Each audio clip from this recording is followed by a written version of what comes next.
ചെന്നൈയിൽ വന്നിട്ട് ഞാനും എൻ്റെ ഫാമിലിയും ഫ്രണ്ട്സും എല്ലാവരും ഷോപ്പിങ്ങിന് പോവാണ് കേട്ടോ. അപ്പം നമ്മൾ ശരവണ സ്റ്റോഴ്സിലേക്കാണ് പോകുന്നത്. എല്ലാവർക്കും എന്തെങ്കിലുമൊക്കെ ഷോപ്പ് ചെയ്യാനുണ്ടാവുമായിരിക്കുമല്ലോ. ഇപ്പം എനിക്ക് പ്രധാനമായിട്ടും ഇയറിങ് നോക്കണം, അതേപോലെ നെക്ലേസ്, ചോക്കറൊക്കെ നോക്കണം. പിന്നെ ആവശ്യമുള്ള എന്തെങ്കിലും സാധനം കിട്ടിയിട്ടുണ്ടെങ്കിൽ വാങ്ങിക്കാം എന്ന് വിചാരിച്ചു. അപ്പം അങ്ങനെ ഇറങ്ങിയതാണ് കേട്ടോ.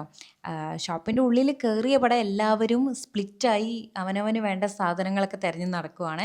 ഞാൻ ഇയറിംഗ് സെക്ഷനിലേക്ക് വന്നപ്പോൾ എൻ്റെ പൊന്നോ, കിടിലൻ കളക്ഷൻ ഇഷ്ടം പോലെയുണ്ട്. നല്ല അഫോർഡബിൾ റേറ്റുമാണ് കേട്ടോ. ശരിക്കും എനിക്ക് മര്യാദയ്ക്ക് അവിടെ എക്സ്പ്ലോർ ചെയ്യാൻ പറ്റിയില്ല. ഞാൻ ഒരു ചോക്കറും 2 ഇയറിങ്ങും ഒക്കെ വാങ്ങിയിട്ടായിരുന്നു. ഇനിയും എന്താണ്, ഞാൻ ചെന്നൈയിൽ വരികയാണെങ്കിൽ ഞാൻ മസ്റ്റായിട്ടും ശരവണ സ്റ്റോർ വിസിറ്റ് ചെയ്യും. അപ്പം നമ്മളൊരു 1 hour 2 hourൻ്റെ ഉള്ളിൽ നിന്ന് അവിടെ നിന്ന് ഇറങ്ങി.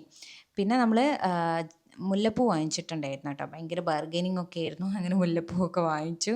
പിന്നെ അത് കഴിഞ്ഞ് നമ്മളിതാ സ്റ്റേ ചെയ്യുന്ന സ്ഥലത്തേക്ക് തന്നെ തിരിച്ചു പോവാണ് കേട്ടോ. നമുക്ക് ഇനിയും ഒന്നും കൂടെ പുറത്തേക്ക് ഇറങ്ങാനുണ്ട്. അപ്പം നെക്സ്റ്റ് വീഡിയോയിൽ കാണാം. Okay, by.